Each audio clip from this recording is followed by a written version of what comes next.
Hey guys, it's Camille Westmoreland, and I wanted to do a short video on harmonic scanner strategy using a 15-minute time frame. This was actually shared with the group from Tim Holloman, so shouts out to him.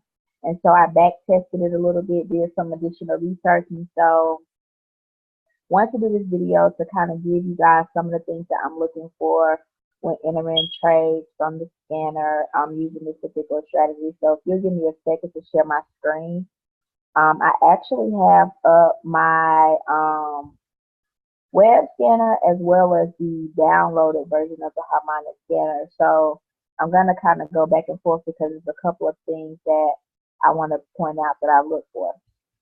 So if you have pen and paper, definitely, take some notes. You will be able to replay this actual training as well. So here's what I look for. Number one, you're following the D. The D is the focal point of this whole strategy.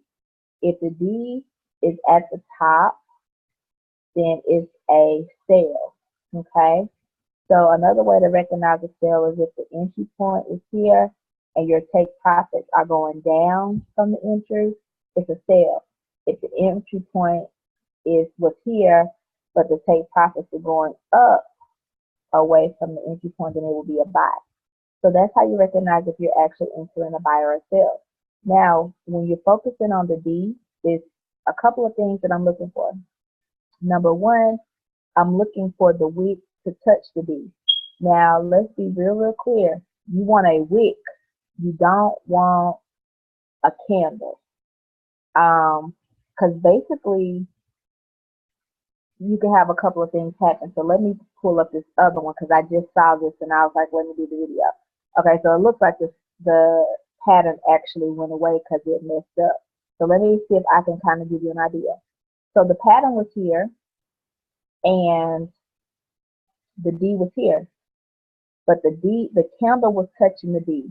If you've done anything where trading is concerned, you know that these wicks mean that the price is being pushed up or the price is being pushed down.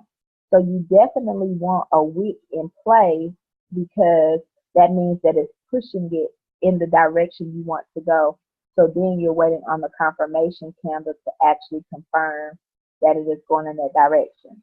So on this particular example here, we see a wick and we see that it was pushed down, okay, because the wick is going down, the candle is going down, the wick is here.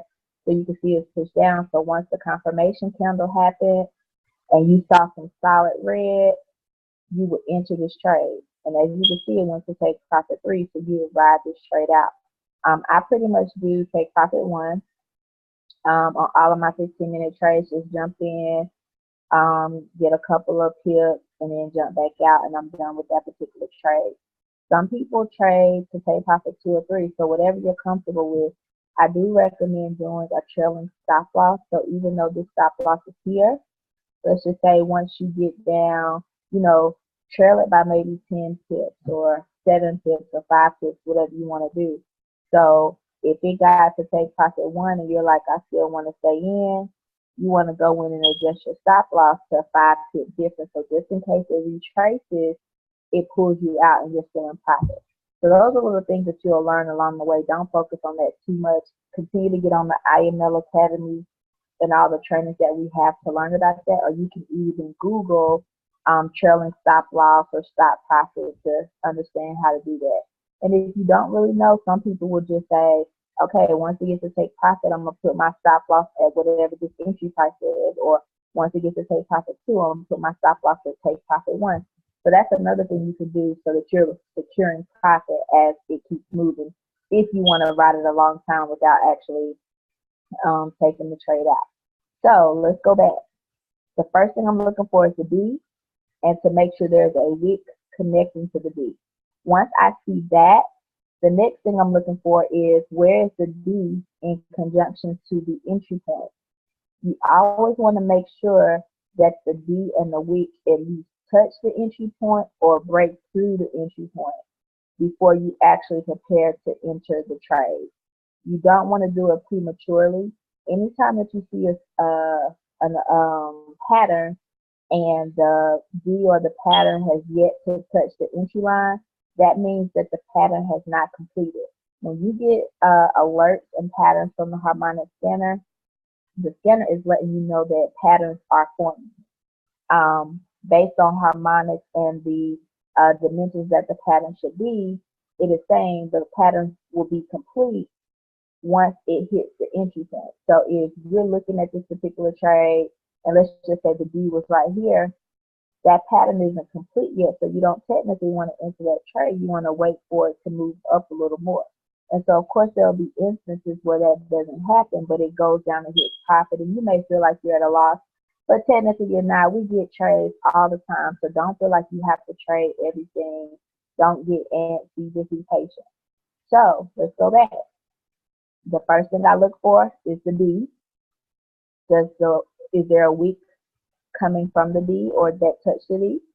And then the next thing I look for is where's the D in conjunction to the entry. So if those two pieces are in play, then I go to the next step. I wait till the next candle forms to confirm that it is going in a bearish movement. So remember, if you are entering a sell, remember a sell is if the entry is high and the take profits are going down.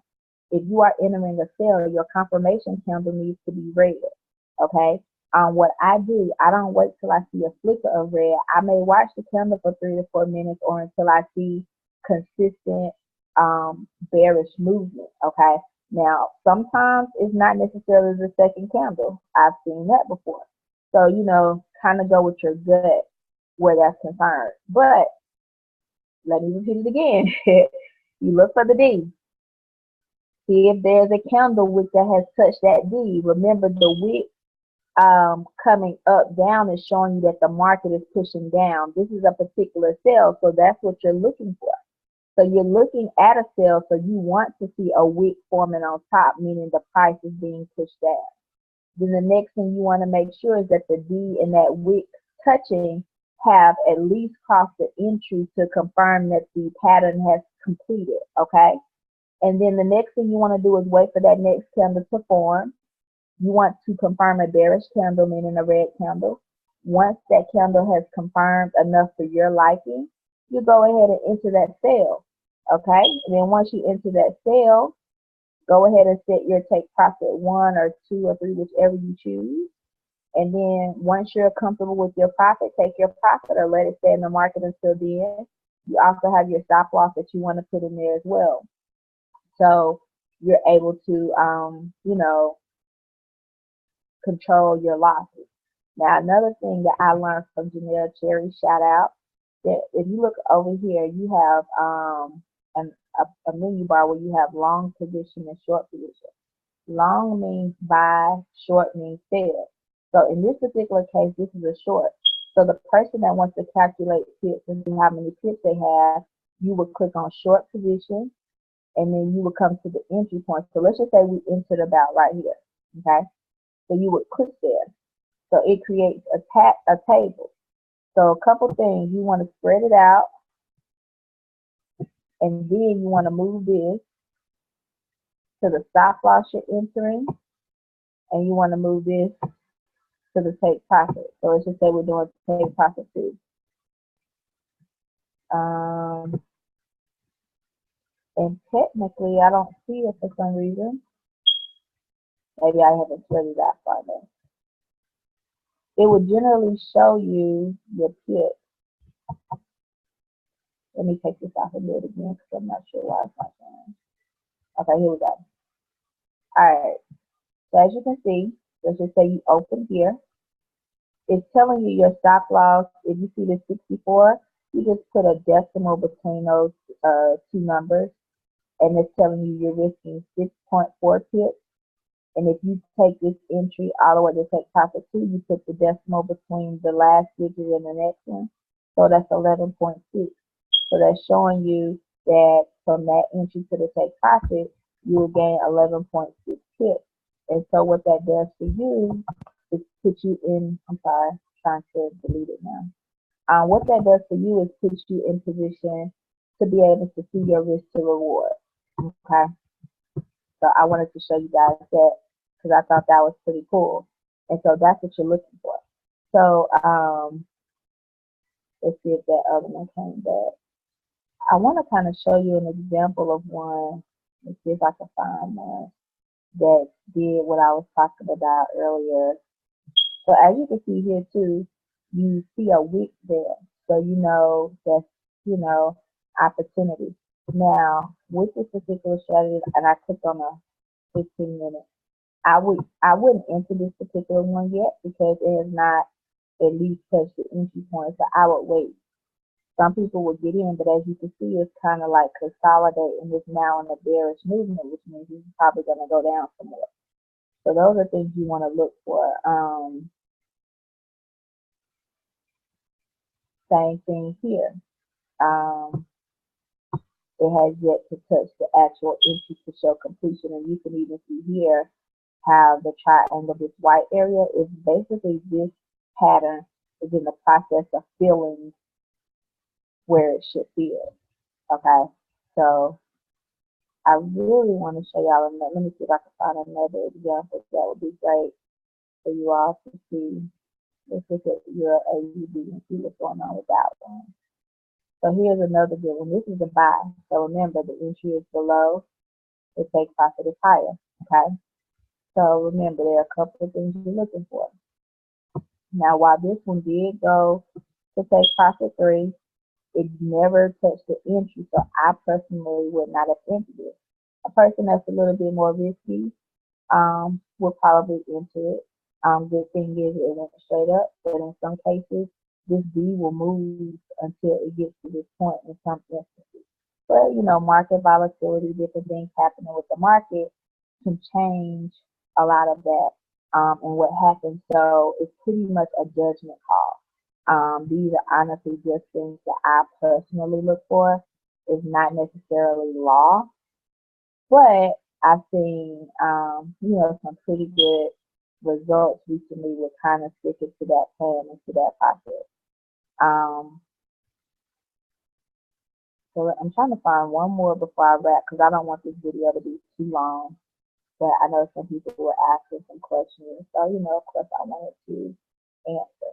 So here's an example. So this is why you have to kind of go with your discernment and your gut. As I said at the beginning, it's not 100%, but it's very high. I would say about 93, 94% accuracy. So on this particular one, you still could have made some profit here. And you still can make some profit. You got to see the wick, confirm into your sale, you ride it. It's shy of take profit 1. And so if you don't take your profit, you're in here, but you see it's retracing. Now it's back at the entry and it's playing around right here. We don't really know what's going to happen at this point, if it's going to drop back again or if it's going to stay here. So, you know, if you see profit and you're happy with it, take profit. 15-minute candles are a little bit more riskier because they're, you know, shorter term, so movements happen longer. I mean, shorter in shorter times compared to doing a 1 hour or a 4 hour, you know, or something like that. I have noticed that this strategy also works with different time frames. So I just wanted to kind of click and, you know, show you. So you may be like, okay, 15 is a little too risky. But I want to do an hour or whatever. So as you can see, let me try to zoom in a little bit more.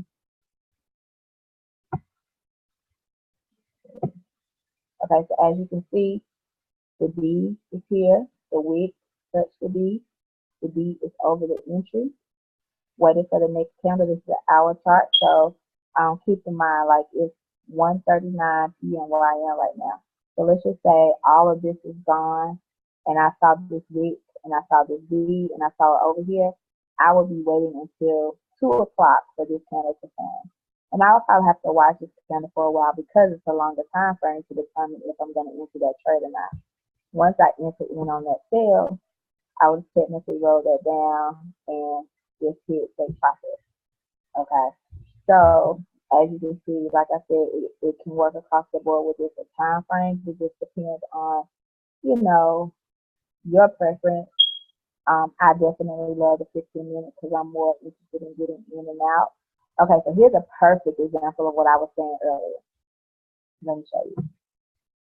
Okay, so on this particular one, the candle is here. The candle touched the bead. It's a very small wick, so it's not 100%. It's not strong to confirm that it's being pushed that much. So that is a no-no for me, number one. Then number two, the bead has not crossed either entry yet. Some people will get into that, but then look what happened. It went down a little bit, but next thing you know, it turned and kept going up. So this is a perfect example of why I wait, because we could assume, and I did this practice, and I would assume, oh, it's going to go down now, but then it continues to go up. So you see, it's all the way up here now. So this pattern is pretty much, dead. It's probably going to refresh shortly, like once this comes back down or once it gets back lined up. So yeah, this is a perfect example of why I wait. So I look for those things. I look for the B focal point.